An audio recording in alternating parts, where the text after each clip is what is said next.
eu já comentei em outros vídeos, eu sou advogada há 35 anos e no vídeo de hoje eu gostaria de trazer algumas coisas que a gente vai aprendendo ao longo dos anos, porque a gente sabe que a faculdade não ensina tudo, né? Muitas coisas a gente vai aprendendo com o tempo. Então, eu estou trazendo aqui para vocês algumas dicas, alguns conselhos, algumas ponderações para os advogados recém-formados e para os jovens advogados na carreira, né? Aqueles que estão há pouco tempo. Então, eu espero que vocês gostem do vídeo. Se vocês gostarem, por favor, deixe o seu joinha, se inscrevam no canal, curtam, compartilhem e comentem também. E, inclusive, dando sugestões de vídeos. Meu canal é sobre autoconhecimento e sobre o direito, mas de uma forma mais humana, com menos juridiquês. Então, vamos lá. O primeiro mandamento, que ele é bem-vindo em qualquer profissão, mas principalmente na nossa profissão, é a humildade. Como diz o provérbio, adiante da honra vai a humildade. Então, a humildade anuncia a honra, né? Se a gente puder traduzir dessa forma. A nossa profissão é uma profissão que, para quem já tem a arrogância dentro de si, já tem o orgulho, a vaidade, é uma profissão que pode trazer muitos malefícios para a pessoa, porque ela traz em si o conhecimento da lei, da jurisprudência. Isso torna a pessoa mais segura, com mais autoridade para conversar. E isso pode escapar à pessoa e ela vai perdendo a humildade, vai ficando mais na arrogância. E isso pode acontecer tanto com colegas, com o cliente, com as pessoas em geral, com os juízes.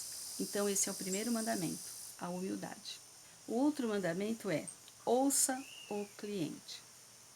Porque quando o cliente vem te procurar, a gente sempre fala que o advogado é o primeiro juiz da causa, e é verdade.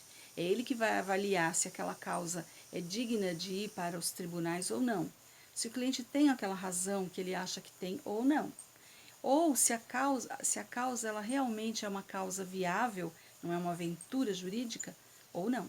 Mas é sempre bom ouvir o cliente. Quando eu digo ouvir, não é só você fazer suas anotações quando ele chega ao escritório. Na época que eu fiz faculdade, lembrando, não tinha celular, não existia Google, não existia YouTube, mas o professor dizia assim: quando você recebeu o seu cliente, peça para a secretária não passar ligação. Fique voltado para o seu cliente. Seja todo ouvidos para ele, porque o problema dele, naquele momento, é o problema maior do mundo. Mas não é só nessa questão que eu estou dizendo de ouvir, de fazer as anotações, depois de repente pedir um relatório por e-mail para o cliente, para que lá na frente não possa haver problema para você. É ouvir em algumas questões ao longo do processo também. Porque eu percebi isso, muitas vezes a gente subestima, porque a gente pensa: o cliente não é advogado, ele não entende, ele acha que é desse jeito e não é. E muitas vezes o cliente está insistindo num ponto que só lá na frente que você vai ver que você deveria ter dado ouvidos para o cliente. Dar ouvidos não significa que você vai fazer do jeito que ele quer, porque o advogado é você. Mas você dar ouvidos primeiro porque ele vai se sentir super acolhido, super assistido. Também dicas que o cliente te dá nas entrelinhas do que ele está falando.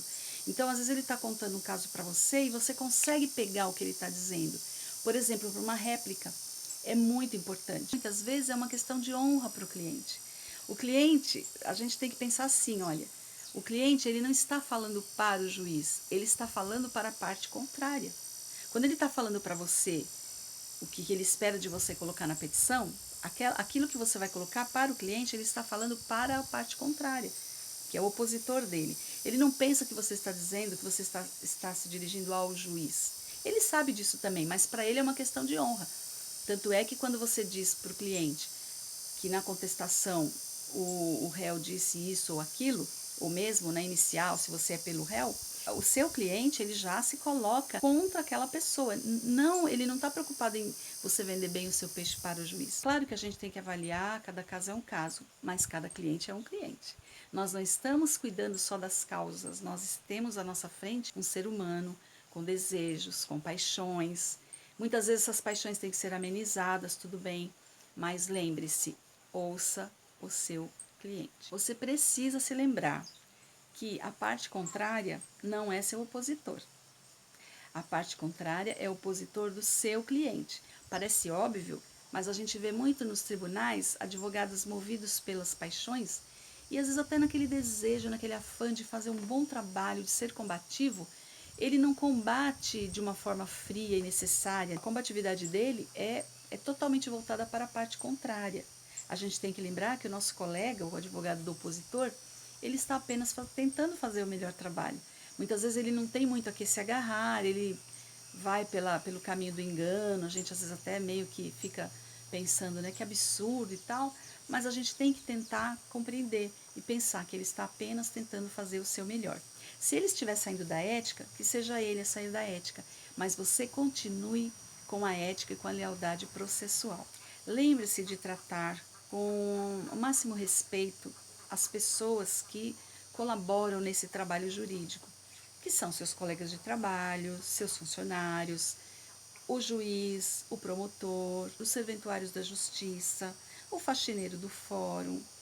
Nesses 35 anos, eu percebi o seguinte: eu não tenho que falar desse pessoal. Todas as audiências que eu fiz, sempre fui muito bem respeitada, sempre fui muito bem tratada. Nos cartórios, nunca tive problema com peritos, com auxiliares de peritos. E não é por nada, é porque a gente tem que saber tratar, né? Para ser bem tratado. Porque a gente vê muitas pessoas de cartórios comentando que tem colegas que chegam no cartório se achando mais do que o juiz. A gente sabe que o juiz ele não está acima, não existe hierarquia, mas a gente tem que entender que quem vai dar a sentença é o juiz. Isso não significa que nós temos que agir numa subserviência com o juiz, muito pelo contrário. Às vezes já houve casos que eu discuti com o juiz na audiência, mas tudo de uma forma saudável. Apesar, né, do advogado ter direito de entrar nos cartórios e tudo, mas para que a gente vai fazer isso? Se todos os advogados ao mesmo tempo forem querer entrar nos cartórios, não tem, é impossível isso, né? Então a gente tem que ter aquela frase sempre presente, né? Bíblica. Tudo me é lícito, mas nem tudo me convém. Outro mandamento para mim: não faça as coisas apenas para mostrar serviço para o seu cliente, porque isso pode levá-lo a perder uma ação. Eu já vi muitos casos assim. De novo, naquela frase, tudo me é lícito, mas nem tudo me convém. Nem tudo você precisa dizer. Se poupe o juiz, enxugue ao máximo as suas petições, por uma questão de respeito também, né? E não fique tentando, não, eu vou colocar bastante coisa porque o cliente vai ver o meu trabalho. O cliente percebe isso também. Essa vaidade pessoal do advogado, de querer mostrar isso e aquilo, não precisa. Seja simples, seja singelo, seja intuitivo, isso ajuda muito.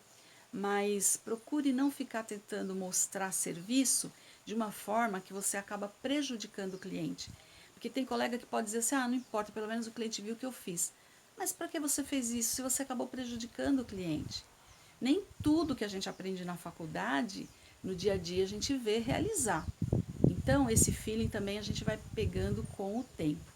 Seja simples, seja objetivo, seja honesto, seja leal com você, com seu cliente, com o juiz e a parte contrária, que vai dar tudo certo. Bom, pessoal, para o vídeo não ficar tão longo, essas foram as dicas e os mandamentos de hoje. Eu agradeço por você ter assistido até aqui. Eu vou trazer mais nos próximos vídeos. Me aguardem.